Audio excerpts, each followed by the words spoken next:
On retrouve tout de suite Joseph Baou, professeur de sciences politiques, directeur à l'Université américaine de Beyrouth, spécialiste du Liban et du Proche-Orient. Bonjour.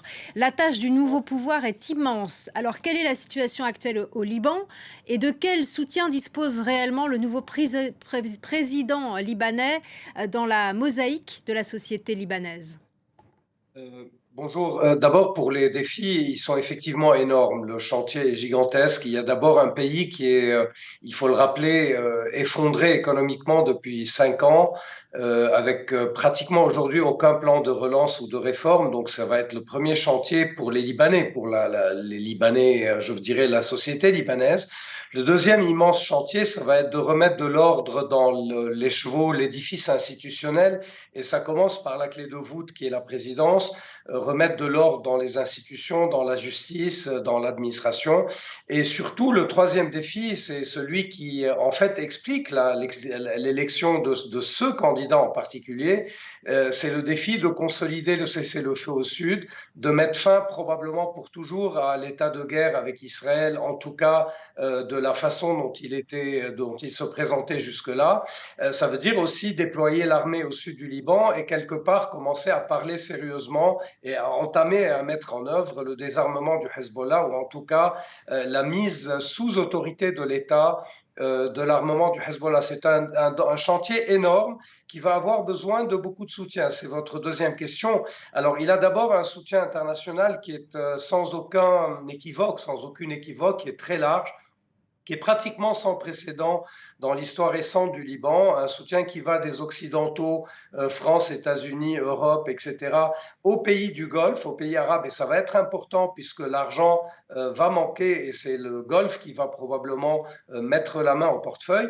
Le soutien intérieur, lui, il est plus ambigu. Les Libanais ont dû céder pratiquement à des pressions énormes de la part de la communauté internationale pour d'abord finaliser cette élection et deuxièmement élire ce président en particulier.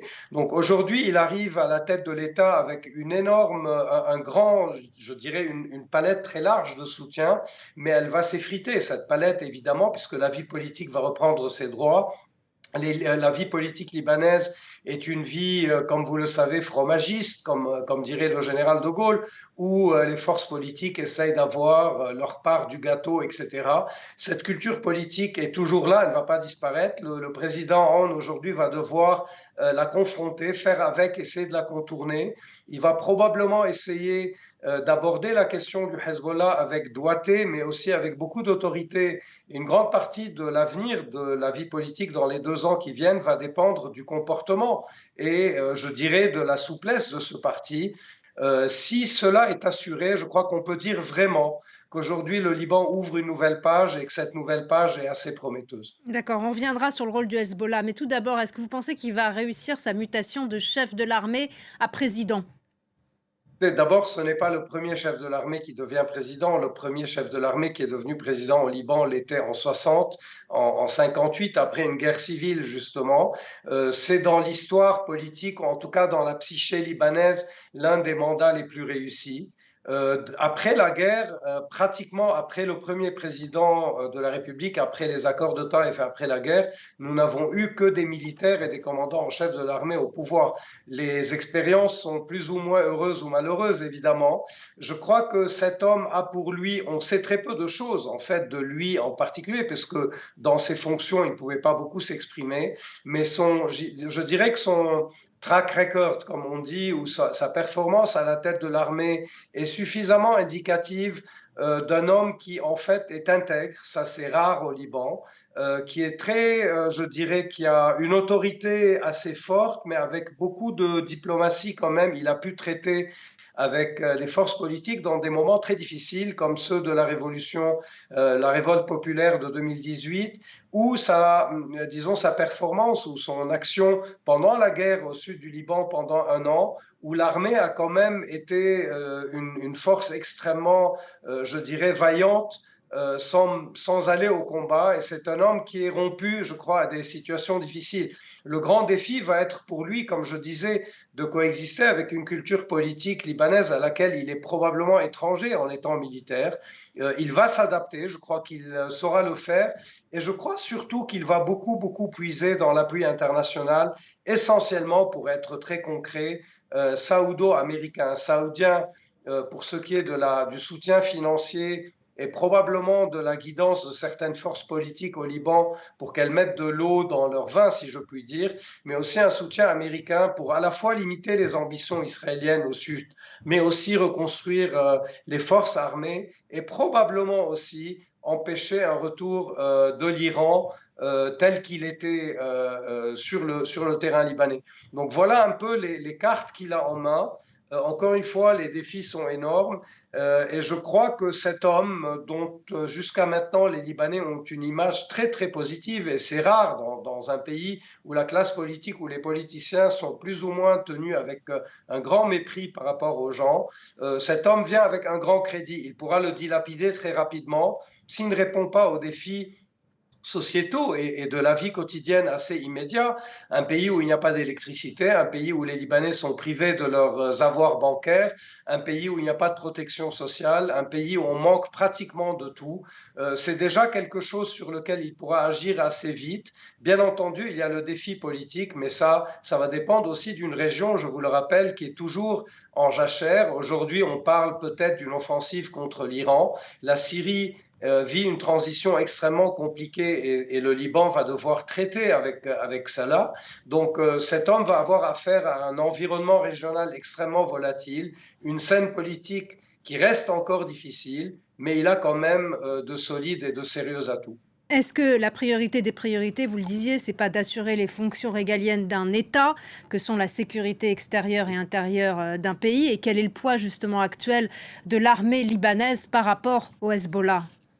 Alors, le Hezbollah a pris, bon, maintenant je crois que tout le monde le sait, tout le monde en est conscient, un énorme coup.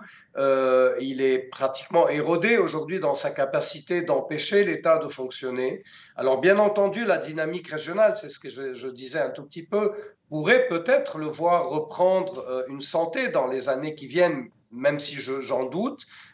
Mais tout comme aussi, et c'est un peu le défi du président Hollande aujourd'hui, c'est de pouvoir avec doigté convaincre le Hezbollah que l'ère des armes est terminée, qu'il faut peut-être aujourd'hui qu'il aborde ce parti une nouvelle phase de sa vie, une phase politique, et il en a les atouts. C'est un parti qui a une popularité, qui a des députés, qui a des ministres, qui a des gens dans la société, et que ce choix douloureux pour le parti devra se faire, et qu'il est là pour l'accompagner. C'est là où la personnalité du président est importante.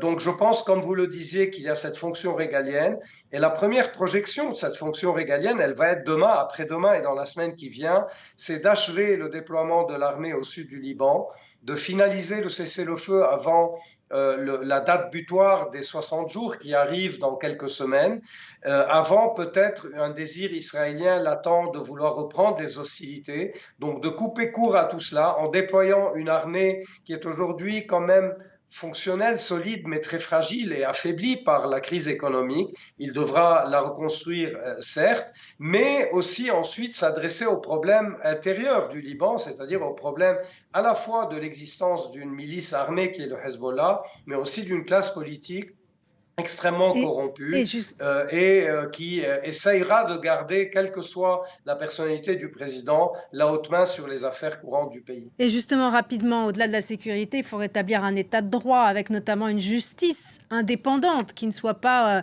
aux ordres du pouvoir politique. C'est très intéressant qu'hier, le premier point dans le discours d'investiture du président, ça m'avait marqué moi-même et frappé moi-même, son premier point sur lequel il s'est pas mal étendu était justement la reconstruction, non pas la reconstruction, mais peut-être la recomposition d'une nouvelle justice indépendante avec une loi sur l'indépendance des magistrats.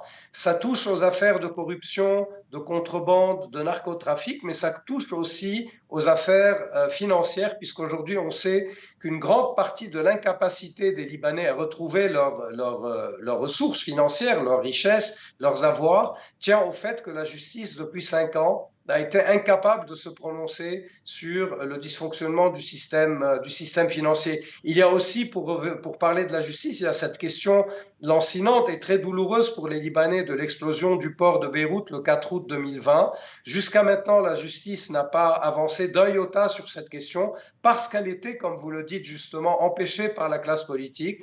Les Libanais attendent justement de ce nouveau pouvoir qu'il puisse mettre un frein à ces interférences, qu'il puisse protéger la justice et lui rendre ses pleins pouvoirs, ce que les Libanais attendent de façon extrêmement chaleureuse, je dirais. Merci beaucoup, Joseph Baou, pour votre analyse sur France 24. Merci d'avoir été avec nous.